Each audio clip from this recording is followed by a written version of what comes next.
যেখানে আমাদের শিক্ষার্থীদের আবাসন সংকট দূর হবে এবং আমাদের বন্ধুদের জন্য একটা নিরাপদ ক্যাম্পাস হিসেবে আমরা গড়ে তুলতে পারবো। তো সেই ধরনের নিরাপদ ক্যাম্পাস গড়ার জন্য আমরা একদম শুরু থেকে কাজ করছি।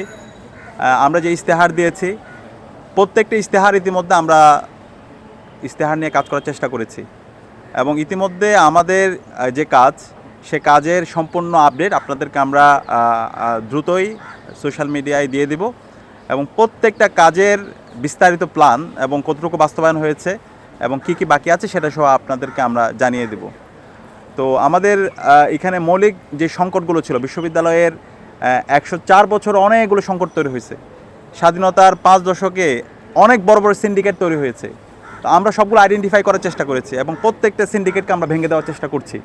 এক্ষেত্রে আমাদের ঢাকা বিশ্ববিদ্যালয়ের শিক্ষার্থীরা সর্বাত্মকভাবে আমাদেরকে সহযোগিতা করছে, আমাদেরকে পরামর্শ দিচ্ছে এবং অনেক আমাদের বন্ধুপ্রতিম যারা আছে তারা আমাদেরকে নিয়ে সমালোচনা করছে এবং এই সমালোচনাগুলোকে আমরা সাদরে গ্রহণ করছি। আমরা এই ধরনের সমালোচনাগুলো আমরা আশা রাখছি আরও অব্যাহত থাকবে এবং এই সমালোচনার মাধ্যমেই আমাদের মানুষ হিসাবে যে ভুলগুলো হয় সেই ভুলগুলো আমরা নিজেদেরকে শুধরে নিচ্ছি এবং আমরা আমাদের কাজের প্রতি অনেক বেশি আগ্রহ আমাদের তৈরি হচ্ছে। তো আজকে আমাদের কমন রুম এবং ক্যাফটেরিয়া সম্পাদকের পক্ষ থেকে বিশ্ববিদ্যালয়ে আমাদের যেই ক্যাফটেরিয়াগুলো আছে সেখানে কমন রুমগুলোতে আমরা পানির ফিল্টার দিচ্ছি। আপনারা জানেন বিশ্ববিদ্যালয়ের যেই পানির ফিল্টার পর্যাপ্ত অবস্থায় নেই, যে কারণে শিক্ষার্থীরা অসুস্থ হয়ে পড়ছে। এটা দীর্ঘদিনের দাবি। তো আজকে আমরা আমাদের কমন রুমগুলোতে সেই ফিল্টারগুলো দিচ্ছি। আমরা এই প্রজেক্ট বাস্তবায়ন করার জন্য ডাকসুর কমন রুম ও ক্যাফটেরিয়া সম্পাদক উম্মে সালমাকে আন্তরিক ধন্যবাদ জানাচ্ছি।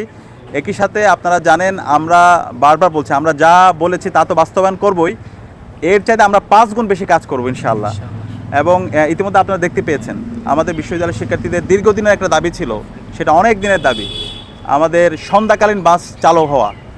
এই সন্ধ্যাকালীন বাসের চালু না হওয়ার কারণে অনেক শিক্ষার্থীরা বিভিন্ন ধরনের প্রোগ্রামগুলোতে তারা পার্টিসিপেট করতে পারে না। বিশ্ববিদ্যালয় ক্লাস শেষ হওয়ার আগেই দেখা যায় হচ্ছে তাদেরকে বাস ধরতে যেতে হয়, অনেক ক্ষেত্রে বাসটা ধরতে পারে না, পরবর্তীতে হচ্ছে সিএনজিতে করে অথবা অন্য কোনো বাসে করে তাদেরকে যেতে হয়। তো এই সন্ধ্যাকালীন বাসটা আমরা আগামীকালে চালু করছি এবং এই পুরো উদ্যোগটা বিশ্ববিদ্যালয়ের এই সন্ধ্যাকালীন বাস চালু করা, এটা সম্পূর্ণ ডাকসুর উদ্যোগে করা হচ্ছে। আমরা ইউজিসির সাথে কথা বলে ইউজিসির চেয়ারম্যান মহোদয় আমাদেরকে আন্তরিকভাবে সহযোগিতা করেছে এবং একই সাথে আরেকটি যে দীর্ঘদিনের দাবি শনিবারের বাস চালু করা। শনিবারে আপনারা জানেন অনেক পরীক্ষা থাকে এবং সন্ধ্যাকালীন অনেক শিক্ষার্থীরা টিউশনিতে যায়। তো এই শনিবারের বাসটাও আমরা খুব দ্রুতই আমরা চালু করব এবং কুমিল্লা পর্যন্ত বাস, এটা আমাদের যখন আমরা ক্যাম্পেইন করছিলাম শিক্ষার্থীরা বারবার বলছিল ভাই আমাদের কুমিল্লা পর্যন্ত বাস দেন। তো এটাও আপনারা খুব দ্রুত আলোর মুখ দেখতে পাবেন ইনশাল্লাহ।